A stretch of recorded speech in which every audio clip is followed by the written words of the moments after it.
боловсролын салбарт ажиллаж байгаа ажилтнуудын багш нарын цалин хэрхэн өссөн талаар бодиттой мэдээллийг хүргье. Юуны түрүүнд бид барьсан зарчим бол энэ удаагийн энэ цалингийн нэмэлтэд бол зөвхөн сургууль цэцэрлэгийн зөвхөн багш нар биш, тэнд ажиллаж байгаа бас үйлчлэгээний ажилтнуудыг бүгдийг хамруулж байгаа гэдгийг нэгдүгээрт хэлье. За хоёрдугаарт манай энэ бидний хийж байгаа энэ цалингийн нэмэлт бол үйлдвэрчний хэвлэлтэй байгуулсан энэ гэрээнийхээ хүрээнд хийж байгаа, нэмэлт хэлцээрийнхээ хүрээнд хийж байгаа гэдгийг онцлон хэлье. За гуравдугаарт бол ямар байдлаар нэмэгдсэн юм бэ гэдэг. За нэгдүгээр сар бол их онцлогтой сар байдаг. Ер нь цалингаа бөөнөр нь авах, нэг удаа авах юм одоо байдаг. Ягаад гэхээр төрийн сангийн үйл ажиллагаа бол нэг сарын дундуур гарч иж одоо нээгддэг ийм одоо онцлогтой. За энэ одоо хүрээндээ одоо цалин тавигдах, цалин буух одоо яг энэ процесс явагдаж байна. 2025 оны 1-р сард үндсэн цалин шүү. Энэ бүх нэмэгдэл нь огт ороогүй. Сая 484 мянган төгрөг байсан. Энэ бол одоо ерөнхий боловсролд байгаа.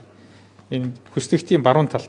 За энэ нь бол 2 сарын 26-ны 1-р сар 26 оны 1-р сар гэхэд 2 сая 226 мянгаар болж өсөж байгаа маа. Энэ бол яг нөгөө 50 үеийнхэн нэмэгдэл гэдэг нь. Өөрөөр хэлбэл ойролцоогоор 740 орчим мянган төгрөгөөр 42 мянган төгрөгөөр өсөж байгаа. Сургуулийн өмнөх боловсролын буюу цэцэрлэгийн багшийн цалин гэхэд сая 559 мянгаас 2 сая 338.5 сая төгрөг болж одоо ингэж өсөж байна. За үндсэн цалингийн өсөлт бол бодиттой шүү. Шууд орж ирж байгаа. Тийм учраас цалин өсөөгүй гэдэг бол бодиттой бус мэдээлэл гэдэг хэлье. За үүнээс энэ нэмэгдэл хөлсийн асуудал гарч ирж байна. За бид бол бас хөдөлмөрийн яамтай ярилцсан, сангийн яамтай ярилцсан, үйлдвэрчний хөвлөлтэй ярилцсан. Барьж байгаа зарчим бол ер нь цаашдаа бид олон төрлийн нэмэгдэл гэхээс илүүтэйгээр шууд үндсэн цалин нь амьдралын баталгаа болж идэг. Үндсэн цалин нь өөрөө тэр багшийн одоо гол орлогын нэг болж идэг. Ийм л одоо өөрчлөлт рүү орох ёстой гэж үзэж байгаа. Өнөөдрийн байдлаар үндсэн цалингийн хямдхан байлгаад тэгээ элдв нэмэгдэл хөлсүүдийг нэмээд ингээд нэг 10 орчим төрөл байдаг. Ингээд цалингийн нийтэд нь өсгөж ирсэн ийм түүхтэй. Үндсэн цалин нэмэгдлийн харьцаа нь бол 50% орцсон. Тэгэхээр нэмэгдэл гэдэг бол шууд ямар ч маргаангүй болгодог биш. Өөрийнх нь гүйцэтгэлийн үнэлгээ орж ирнэ. Одоо янз янзын туршлага нь орж ирнэ. Хаана ажиллаж байгаа, хэдэн жил ажиллаж байгаа. Энэ болгоноос бас шууд нөлөөлөө явчихна. Мөн мэрэгжлийн зэрэгээс нөлөөлнө. Яг энэ шинэ багшаар нь харъя тийм ээ. Нийслэл зааж байгаа шинэ багш бол ямар нэгэн тийм нэмэгдлүүд байхгүй. Одоо шинээр орж ирж байгаа энэ багш нар бол шууд 2 сая 226 мянга болж 50% нэмэгдэлтэй шууд орж байгаа. Нөхөх төлбөр гэдэг нь та бүхэн бол унаа хоол гэж ойлгоорой.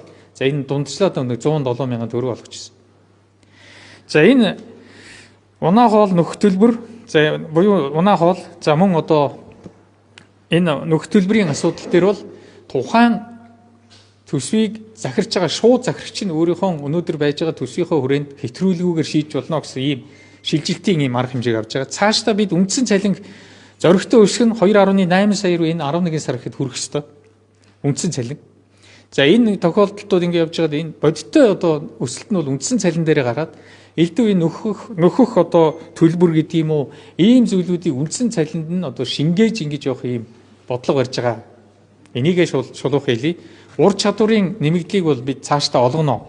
Гэхдээ яаж олох вэ? Журмын наривчлнаа. Олимпиад уралдаан тэмцээнд амжилт гаргасан улсууд дээр бол олгоно. За энийг хавтгааруулж бол олгож болдгоомаа гэдгийг бас хэлий. Ягаад гэвэл энэ нэмэгдлүүд нэмэгдээд ингээд байх тусмал үндсэн цалин өсөх орон зайчин багаснаа гэдгийг л ойлгох хэрэгтэй. Тэгээ өнөөдөр яг олгож байгаа тоотойгоо байгаа. За одоо тоо бол яг л одоо бодиттой байдлыг илэрхийлнэ. Энэ тоогоороо та бүхэн энэ дандаа цалингийн энэ тоонууд бол дандаа татврын өмнөхөр тооцсон байгаа. За ер нь бол бид цаашдаа одоо энэ багшлахуугаас суралцахуй шилжих энэ процессыг давхар хамт явуулнаа. Багшийн ачааллыг бууруулах тал дээр бол төлхөө ажилланаа. Багшилж байгаа хүн яг тэр багшлах үедээ л одоо хүүхдээ суралцахуй төвтэй бол шилжүүлж суралцахуйг нь дэмжих ийм ажилдаа л голлоод явахаас элдв тайлан янз бүрийн одоо хэрэгтэй хэрэггүй тайлан янз янзын мэдээллийг ингэж бөглөж сууж өөртөө одоо төвөг боддог цаг авддаг ийм байдлыг бол эрс багасгах гэсэн ийм одоо бодлогыг барьж байгаа.